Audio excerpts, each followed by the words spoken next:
Selamat pagi teman-teman, ketemu lagi di channel Pedal Guru. Kita bersepeda lagi. Sekarang gue udah berada di daerah Rangkas Bitung. Gue akan coba explore Rangkas Bitung pakai sepeda. Tadi gue berangkat dari stasiun Rawabuntu jam 7 dan sekarang udah jam 8. Jadi perjalanan sekitar 1 jam. Jadi gue dikasih rute goes dari goeser Rangkas Bitung, Om Rocky Goes. Gue akan coba ikutin rute yang sudah dikasih Om Rocky Goes. Tadi gue juga udah tanya-tanya sama tukang ojek di stasiun. Ini di jalan Sunan Kalijaga dan gue akan menuju ke jalan Multatuli.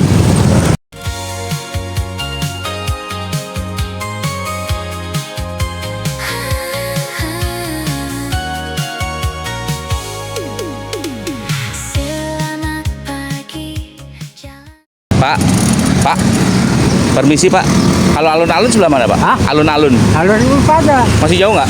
mentok alun-alun. Lurus terus. Lurus pak. Museum Multatuli. Hah? Museum Multatuli Iya. dekat alun-alun. Berapa kilometer kira-kira? Pada alun-alun. Berapa lama? Berapa jauh? Jauh buka aja dapat kelihatan. Makasih ya Pak. Sebelah kiri atau kanan? Udah pak mentok murah. Oh, di paling mentok ya? Makasih Pak. Tadi dikasih tahu sama Bapak tukang beca bahwa tepatnya di ujung sana sampai mentok. Gua akan coba cari alun-alun. Ada beberapa tempat sebenarnya yang ingin gua kunjungi di sini. Alun-alun, lalu Museum Multatuli, terus Gua Maria. Ini udah jam 8 pagi. 8 lewat sih, jam 8 lewat. Teduh sekali kotanya ini, Rangkas Bitung. Mungkin karena banyak pohon-pohon besar di setiap pinggir jalan. Nah, ini sudah di alun-alun Rangkas Bitung.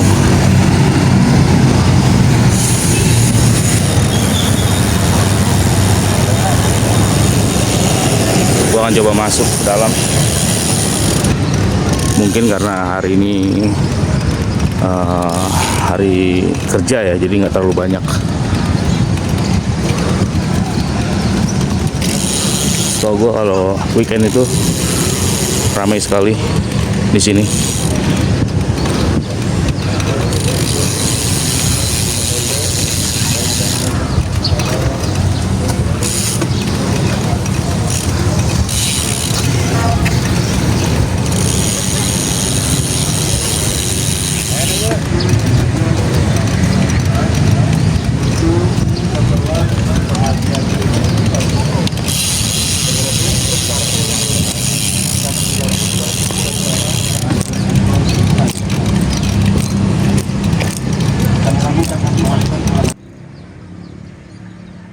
Oke, gue sekarang mau ke Museum Multatuli yang tempatnya juga jauh dari alun-alun.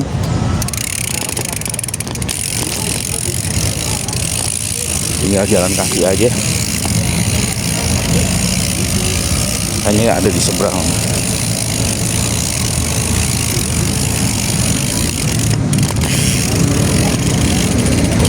Maaf numpang nanya, kalau Museum Multatuli sebelah mana ya?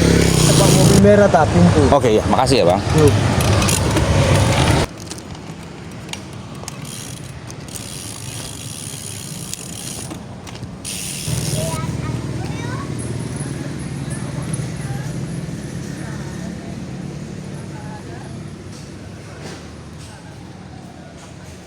Tiketnya berapa Pak? Rp2.000 Pak, Dulu. silakan.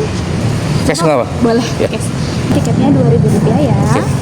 Jadi saya arahkan. Museumnya masuknya ke sebelah sana. Sebelah sana ya? Iya. Makasih.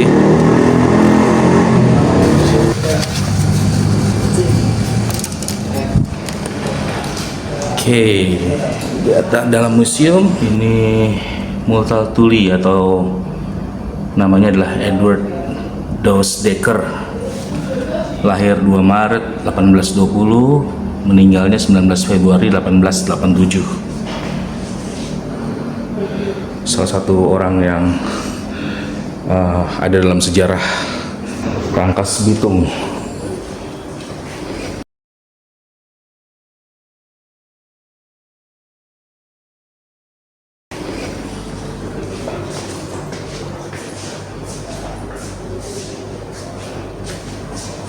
Ini ada gambar-gambar kapal. Ini yacht ya, yang diproduksi di Amsterdam tahun 1608. Lalu ini ada Prince William yang diproduksi pada 1650. Ini kapal milik VOC di Middelburg. Lalu ini ada kapal yang dibuat tahun 1749 di sebuah galangan VOC di kota Amsterdam, Belanda. Nah, ini salah satu hal yang membuat bangsa-bangsa Eropa tertarik sama Indonesia, karena kita kaya akan rempah-rempah. Ini ada pala, ada lada, lalu ada cengkeh, kayu manis, yang sampai sekarang lo bisa dapatkan di pasar-pasar tukang sayur. Kita masuk ke ruangan yang lain.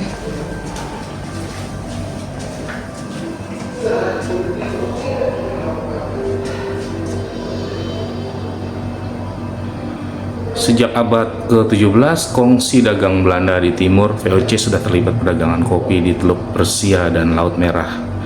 Bibit kopi pertama dibawa VOC dari Malabar, India Selatan ke Jawa pada akhir abad 17 dan mulai dibudidayakan sejak awal abad 18. Pada 1706, The Heren 17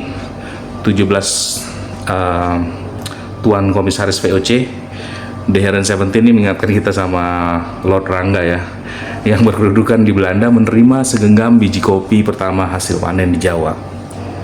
Pada 1707, Gubernur Jenderal Hindia Belanda membagi-bagikan bibit kopi kepada para bupati yang berkuasa di setiap daerah di sepanjang pantai utara Jawa, mulai Batavia sampai Cirebon. Namun budidaya tersebut gagal karena kopi tak bisa tumbuh baik di dataran rendah. Penanaman kopi pindah ke wilayah pedalaman yang berbukit. Pada 1711, Bupati Cianjur yang menyerahkan setoran kopi pertama kepada VOC, dan dia menerima harga 50 gulden per pikul atas setorannya. Untuk masa selanjutnya, pembudidayaan kopi dilakukan di dataran tinggi Priangan, membuat daerah tersebut menjadi lumbung kopi VOC. Berkat kerjasama VOC dengan para kepala daerah serta cara pembudidayaan kopi yang sederhana dan rendah biaya, pada 1726 hampir separuh lebih pasokan kopi di dunia dipenuhi oleh VOC. Wow. Tahun 1726 hampir separuh lebih pasokan kopi dunia dipenuhi oleh VOC. Sebagian besar jumlah tersebut dihasilkan dari kebun kopi di Priangan. Nah, sumbernya dari Jan Bremen, Keuntungan Kolonial dari Kerja Paksa. Ini adalah peta tanam paksa di Pulau Jawa. Dalam waktu 10 tahun, 1830 sampai 1840, semua karesidenan di Jawa telah tergabung dalam sistem tanam paksa, kecuali karesidenan Batavia. Kopi diusahakan mulai dari Banten hingga karesidenan Besuki. Jadi dari Banten sini sampai ke Besuki. Ini adalah peta tanam paksa yang mereka dipaksa untuk memproduksi kopi dan distorkan ke VOC. Alat transportasi saat kerja paksa itu kuda menjadi alat transportasi penting di masa tanam paksa. Di Kabupaten Priangan pada 1857 saja untuk transportasi reguler disediakan satu formasi terdiri dari 500 kuda tunggang dan 2.583 kuda geladak. Sekitar 4.500 keluarga harus dibebaskan dari tugas lainnya demi merawat kuda-kuda tersebut. Jadi ini sistem pemerintahannya. Di atas ada gubernur, lalu di bawahnya ada bupati, presiden, ada pati, asisten residen, wedana, ada controller,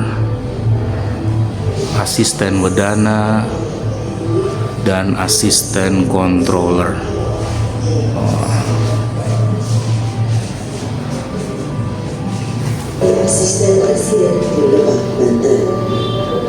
Oh, ini buku-bukunya dari Multatuli ya. Ada Max Havelaar, karya dari Edward Dawes Dekker ya. Ini buku asli ya. Ketika Edward Dawes Dekker menjabat asisten presiden di Lebak Banten selama kurang dari 3 bulan.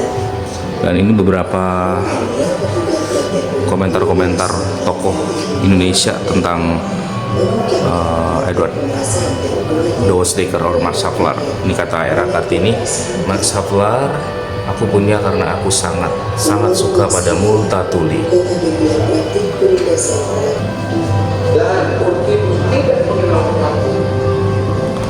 Ini adalah Raja Willem III dengan nama Willem Alexander Paul Frederick Ludwig van Orange Nassau, lahir di Brussel, Belgia pada 17 Februari 1817. Bertahta di Belanda sejak 1849 sampai wafat pada 1890. Pada Anda saya bertanya dengan penuh keyakinan, apakah kerajaan Anda ingin membuat lebih dari 33 juta rakyat di Hindia Timur ditindas dan dihisap atas nama Anda? Multatuli menulis surat untuk Raja Belanda dengan segenap rasa hormat yang terdalam, juga dengan segala kesungguhan hati untuk suatu urusan yang baik.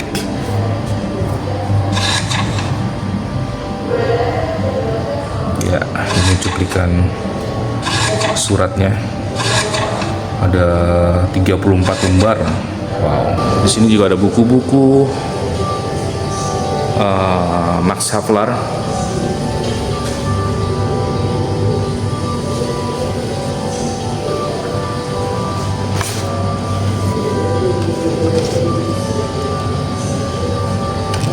Ini ada puisi dari Rendra ya, untuk sajak demi orang-orang Rangkas Bitung.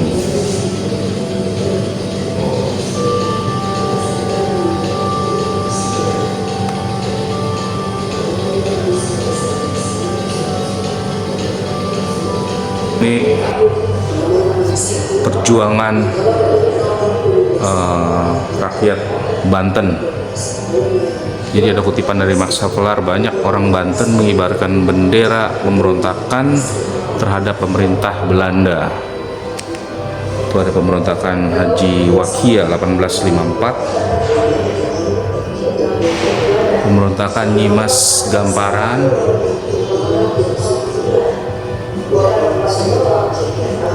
pemberontakan petani Banten 1888. Nah, ini berdirinya Syarikat Islam 1912. Berdirinya Budi Utomo. Indisi Partis berdiri. Kongres Nasional Islam. Peristiwa pemberontakan 1926. Penahanan para pemimpin gerakan kemerdekaan Indonesia, kedatangan Jepang dan runtuhnya Hindia Belanda. Oke, museum ini juga punya website kalau lo mau mengunjungi website.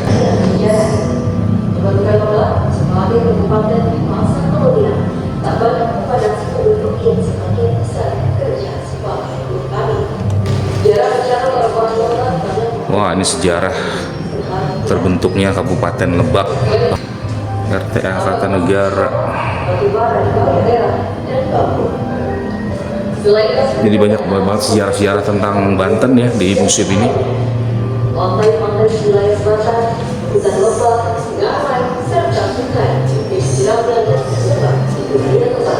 Nah, ini ada pakaian apa ini? Kita lihat. Masyarakat Lebak yang sebagian besar bekerja di sektor pertanian.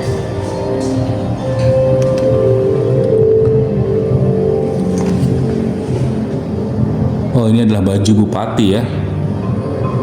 Pakaian bupati yang biasa digunakan dalam acara resmi.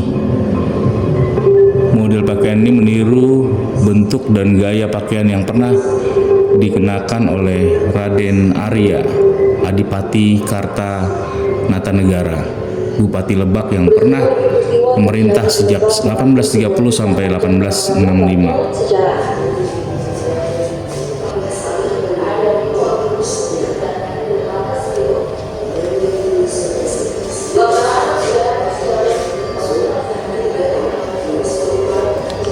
Surat Bung Karno kepada Samuel Copperberg. Oke, gue udah selesai explore Museum Multatuli tadi.